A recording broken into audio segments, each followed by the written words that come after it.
Welcome back to another episode of War in Cali.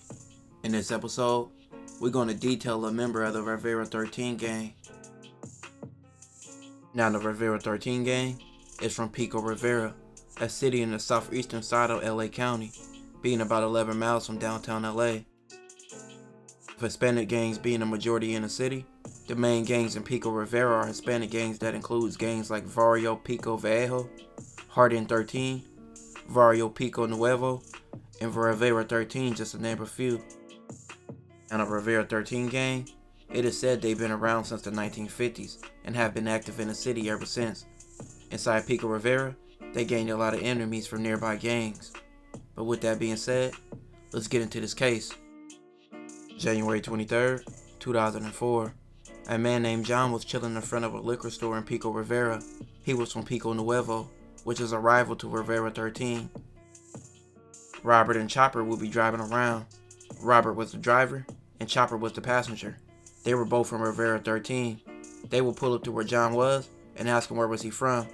With their gangs being rivals, this ended bad.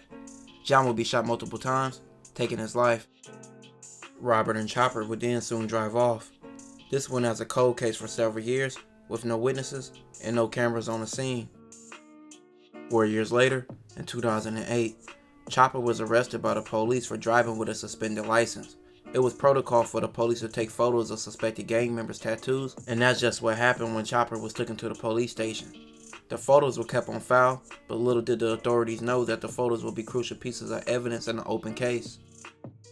A detective would be going through numerous photos of Rivera 13 gang members, looking at their tattoos and their faces, and stumbled upon Chopper's photo, and his photo stood out more than anyone else's. Chopper's tattoo told a story. It depicted a man grabbing a hold of a Mr. Peanut character in front of a building called the Rivera. In the middle of his chest was another scene. This time, it was the Peanut character laying down, filled with bullets in front of Mr. Ed's liquor store. The third tattoo was a helicopter shooting bullets on the Peanut. The tattoos looked eerily similar to what happened to John, and also the crime scene.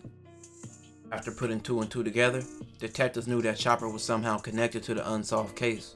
Detectives checked John's murder case file and realized that the Peanut character tattoo depicted the same angle and position John was found dead.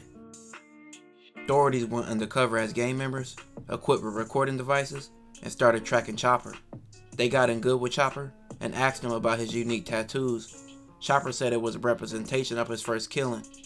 Chopper was later arrested off this statement. At trial, Chopper would show no remorse, and even smirked as relatives of the victim's family talked about the murder and how it affected them. Even the victim's girlfriend would speak at trial, and she would say Chopper getting that tattoo was the dumbest thing anybody could have done. But she would say she also was happy that he did. Robert, the driver in the shooting, received 20 years, and the star of the show, Chopper, for detailing his own crime on his chest, he received a sentence to 65 years to life. This will conclude this episode.